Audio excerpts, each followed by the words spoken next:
Fala pessoal, tudo bem? Professor Bruno, Redação Mais, Literatura Mais. A análise hoje é sobre a peça teatral O Alto da Compadecida, do escritor Ariano Suassuna. Vamos lembrar o seguinte, por ser um texto teatral, ele apresenta algumas características, como por exemplo, rubricas, que são as intenções do dramaturgo, a questão do espaço, a iluminação, a caracterização dos personagens, tudo isso. O cenário é muito simples, né? Na peça original simboliza uma praça e uma igreja, e ali tudo acontece, ok? Os discursos, os diálogos, são diálogos muitas vezes de pergunta, resposta, pergunta, resposta, pergunta, resposta, o popular ping-pong do texto teatral. Bom, O Alto da Compadecida foi publicado em 1955, foi encenado pela primeira vez no ano de 1956. É, sem sombra de dúvidas, uma das peças de maior sucesso da história do teatro brasileiro. O Ariano Suassuna é um divisor de águas. Nós pegamos, por exemplo, o Nelson Rodrigues com as suas tragédias, com as suas peças místicas, por exemplo, né, no cenário urbano, e nós pegamos o Nordeste do Ariano Suassuna, como por exemplo no Santo e a Porca, ou O Alto da Compadecida. Bom, O Alto da Compadecida tem personagens caricatos, ou seja, personagens bem simbolizados pelo teatro, né? Lembrar que a Compadecida é exatamente a parte da santa. Então, assim, tudo começa quando o personagem que mais tem falas, vamos lembrar que o João Grilo é o personagem principal. Por que ele se torna principal? Porque todas as fases, todos os desdobramentos que o Alto da Compadecida tem é por causa dele, tá? Então nós temos assim o João Grilo, que é um contador de histórias, que ele quer principalmente fazer o quê? Se vingar do padeiro e da esposa do padeiro. Por quê? Porque tanto o padeiro quanto a sua esposa foram patrões dele, e ele relata várias vezes que ele ficou doente e eles não deram um copo d'água, um pão para ele. Então, assim, quando ele pega e cria várias peripécias, como, por exemplo, o gato que descome dinheiro, né? Quando ele fala lá do testamento do cachorro, esse tipo de coisa, ele está tentando pregar uma peça, ele está tentando se vingar um pouco da questão, por exemplo, do padeiro e da esposa do padeiro, né? Vamos lembrar que a esposa do padeiro tem um flerte, um romance com o Chicó. E pelo fato do João Grilo ser muito amigo do Chicó, ele vai ficar muito bravo com essa relação aí. Bom, outra questão importante do Alto da Compadecida é exatamente que essas histórias são histórias retiradas da cultura cordelista nordestina, tá? Como a gaita, por exemplo, que ressuscita as pessoas, o gato que descome dinheiro, o Ariano Suassuna deu umas adaptadas ali. O Chicó, que é outro personagem importante, que é amigo aí do João Grilo, que também era funcionário do padeiro, né?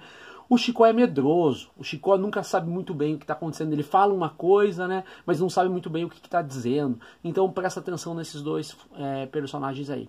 A igreja aqui, ela é simbolizada exatamente como alguém que é dependente dos outros, é dependente da força, do dinheiro do Antônio Moraes, do Major Antônio Moraes, é dependente dos pães e do leite do padeiro, e o Padre João acaba simbolizando essa pessoa que recebe as ofertas, mas muitas vezes tem que se submeter àquilo que é imposto pelos outros para ele. Então, assim, tanto o padre quanto o bispo, que é superior e acaba cedendo toda a questão lá do enterro do cachorro em latim, e mais, por exemplo, o sacristão, eles vivenciam uma igreja que, né, por mais que a questão religiosa seja importante, ela precisa de dinheiro. Então aqui é uma questão de troca, mas também é uma grande crítica à questão capitalista da religião muitas vezes. Bom, nós temos toda a questão do cangaço, temos o Severino da Aracaju, temos o cangaceiro, eles vão saquear a cidade, e daí a grande questão é a seguinte,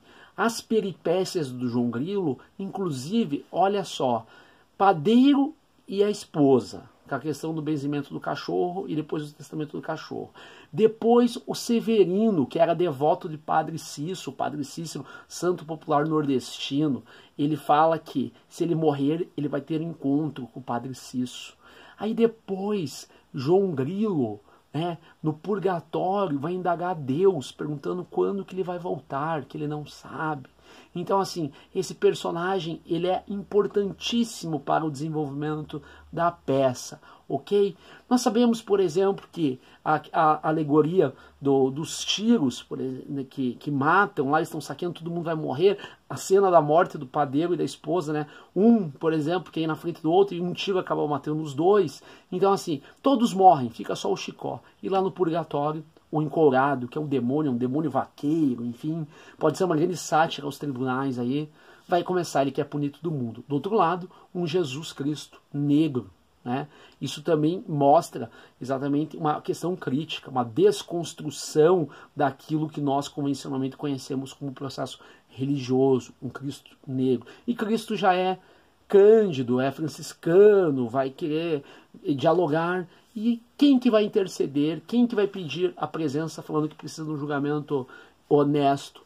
João Grilo. E a Compadecida aparece. Compadecida, na verdade, tem a função ali de livrar todo mundo, porque todo mundo tem uma segunda chance.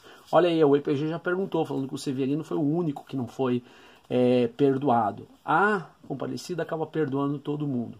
Bom, e a grande sacada aqui do autor da Compadecida é exatamente que o Chicó e o João Grilo são pobres, eles são explorados no trabalho pelo padeiro, eles precisam de dinheiro. Na cena da morte do João Grilo, o Chicó e o João Grilo forjam lá toda uma ação em cima do cangaceiro, e o cangaceiro, mesmo caído, acaba dando um tiro e matando o João Grilo. Nesse meio tempo, o Chicó vai lá e faz uma promessa para Nossa Senhora. Quando o João Grilo volta, o João Grilo fica bravo. E daí o Chicó fala, mas é Nossa Senhora, você vai ter coragem. E eles acabam doando todo o dinheiro para a promessa de Nossa Senhora. E acabam pobres de volta. Então é uma espécie de eterno retorno aí. Tem um personagem que é importante para a peça, na questão do desenvolvimento, na questão de amarrar as cenas, que é o palhaço. O palhaço, ele tem falas, normalmente na transição da peça. Ele, por exemplo, se posiciona criticamente, ele abre a peça, ele fecha a peça, ele aparece em algumas inserções, ele ajuda a carregar corpo na hora da abertura do julgamento. Então, esse palhaço é o alter ego, é exatamente quem o Ariano Suassuna pensou que é exatamente ele, ok? Lembrar que a peça, ela tem um andamento aí de ato único, mas pode ser dividida em 3 partes. Pode ser, que é diferente de dividida em 3 partes. Ok? Então esse foi o comentário aí sobre o Auto da Compadecida, a peça do Ariano Suassuna. E é isso. Voltamos numa próxima aula aí com mais uma análise das 5 obras da UEPG. Redação mais, literatura mais, professor Bruno. Até mais.